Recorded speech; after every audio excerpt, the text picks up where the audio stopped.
What up, my dudes? We got the RL 2022 Anaheim 1 Supercross track here on MX bikes. So I wanted to come in here and kind of give my opinions on this track. This was my first couple laps riding on the track. Just hopped on it real quick to get this footage. So if you see me crashing or having little mistakes here and there, I really couldn't bear to ride on the track any more than just, 20 laps or so. It just wasn't my kind of track like that. But let me just explain something right here, okay?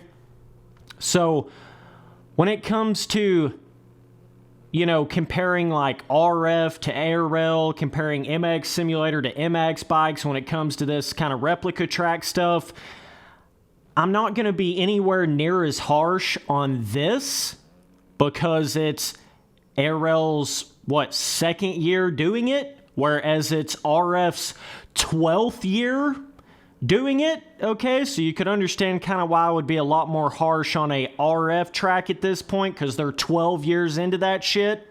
But ARL, only 2 years into it, I feel like they can, obviously advance all this a lot more. So, just by comparison, I cannot be as harsh on this as I would be on a RF MX simulator track in 2022. Do you understand what I'm saying there? So I just wanted to kind of preface it by saying that, but I do like the traction on this track. I think it's pretty good. It's right there in where it doesn't really feel like ice, doesn't feel like concrete, doesn't feel like sand, too much of any of those things. It just feels pretty much like normal dirt, But this is also another thing to all of this as well.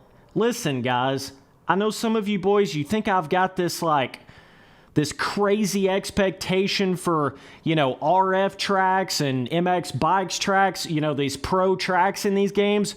Listen, boys, I'm comparing all of this that I say whenever I say stuff like a track is too narrow or the whoops are too small or the scaling is too small or the jumps are too small or whatever the heck, right?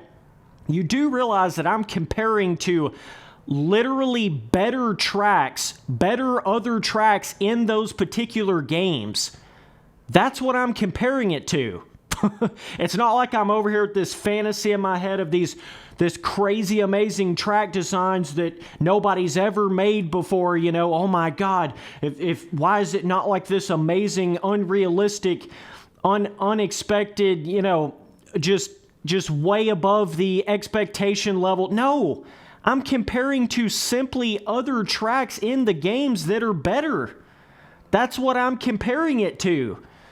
So it cracks me up when you boys get your panties in a wad and you get so upset when I say these things and you act like I'm expecting too much out of this.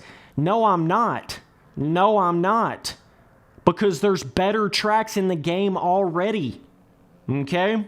So this was one of my biggest fears coming into this 22 MX Bikes Pro Supercross season, that they were going to, like I've said before, go down too much of that one-to-one scaling, cramp down, narrow, and that's basically what they've done here with this ARL 2022 Replica Super. There's just better Supercross tracks in this game on MX bikes.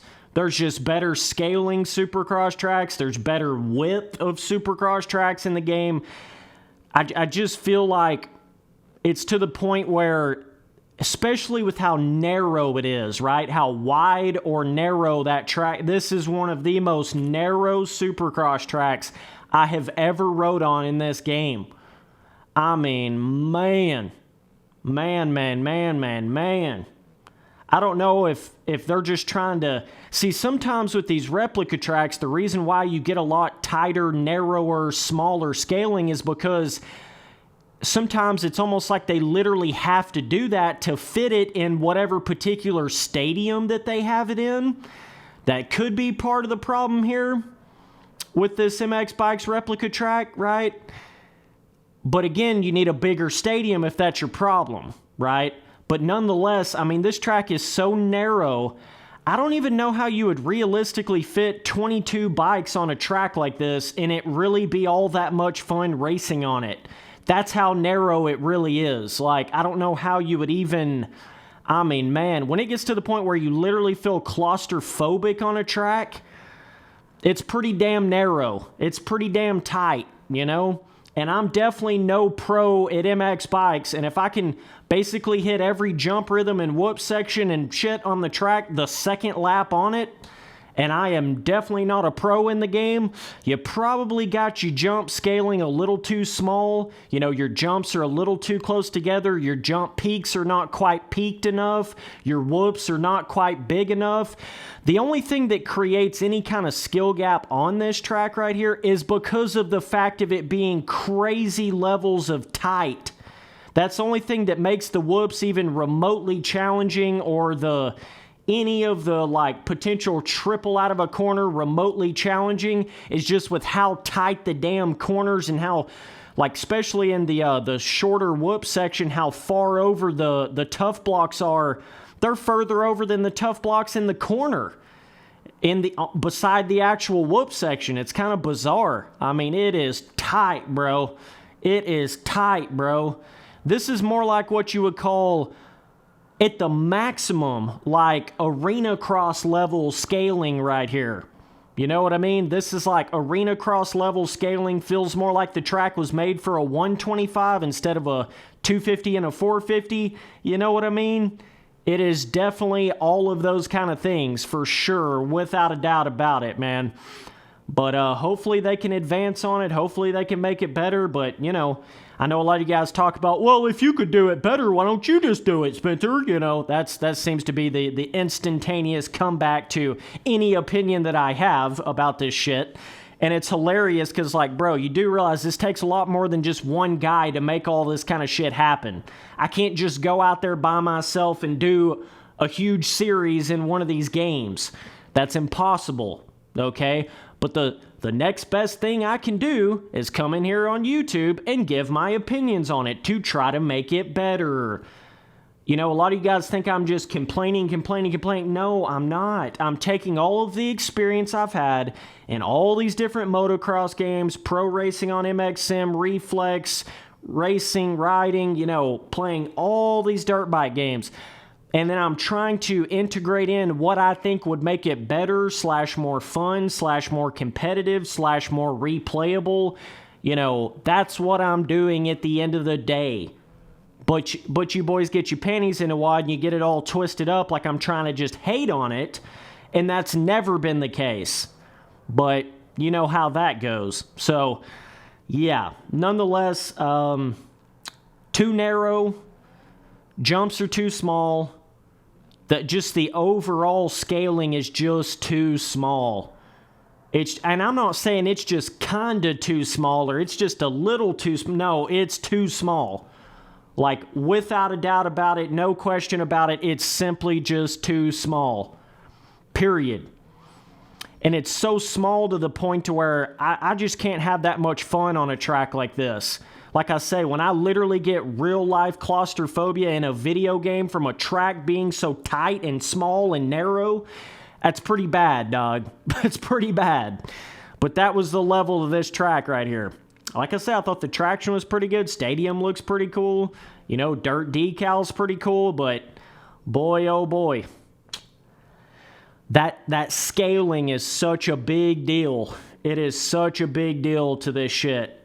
You've got to have a little bit more of expanded scaling to be able to work on these 450s in this game. You got to have a little bit bigger scaling than that, man. You just have to. So nonetheless, you know, that's my opinion on it. It's literally to the point to where whatever kind of bigger, quote-unquote, bigger jump you could attempt to try to hit on this track, the jumps are so close together, I don't even feel like it would be worth it.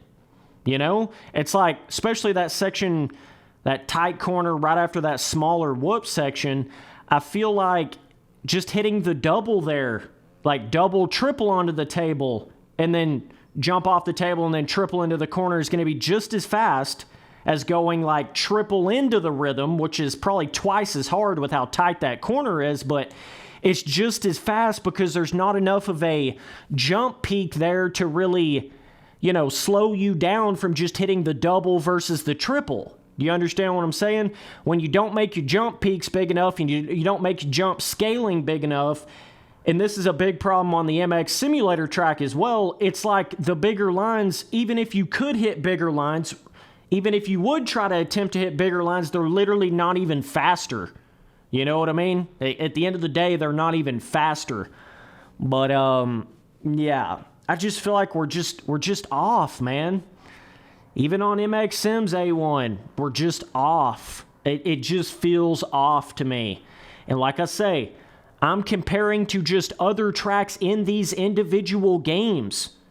There's just better, more pro level, better scaling, better skill gap tracks on MX Simulator than what you got in the 2022 RF track.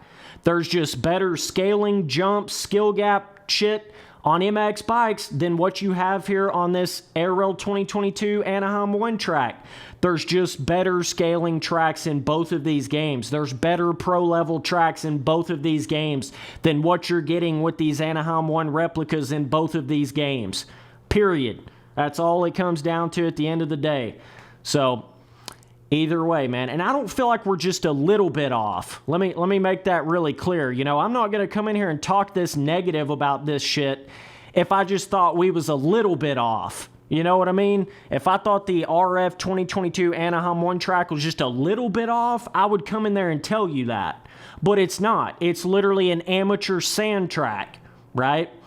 If this AirRail 2022 MX Bikes replica track if I thought it was just a little bit off, I would come in here and tell you that.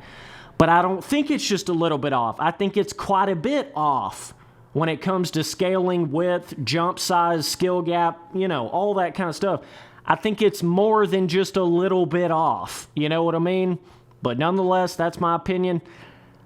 I'm sticking to it. You ain't gonna change my mind. It is what it is. You're open to have your own opinion, but at the end of the day, this is mine and I'm gonna voice it. So that's all there is to it, man. And again, before you get so mad at me, remember, I'm just trying to make this shit better. That's all I'm doing. I'm trying to give an opinion to make this shit better, to make the racing experience better for you boys that are racing, and to give it more of a pro feeling and a skill gap feeling and a replayable feeling. I think there's a big problem on MX Sim where dudes are just, it's getting taken over by amateur level skill players in the game, and they're not realizing that, these are supposed to be pro level tracks for a reason. They're supposed to be pro level Supercross tracks for a reason, Pro Supercross tracks in real life are not cakewalks, man. And I'm tired of this dumbass shit in these games like on MX Sim where all these amateurs love these easy-ass amateur RF tracks, but that's not pro-level Supercross tracks. Period. You know what I mean? No matter how much you think you like the track, it's not a pro-level difficulty Supercross track. That's all there is to say about it, bro.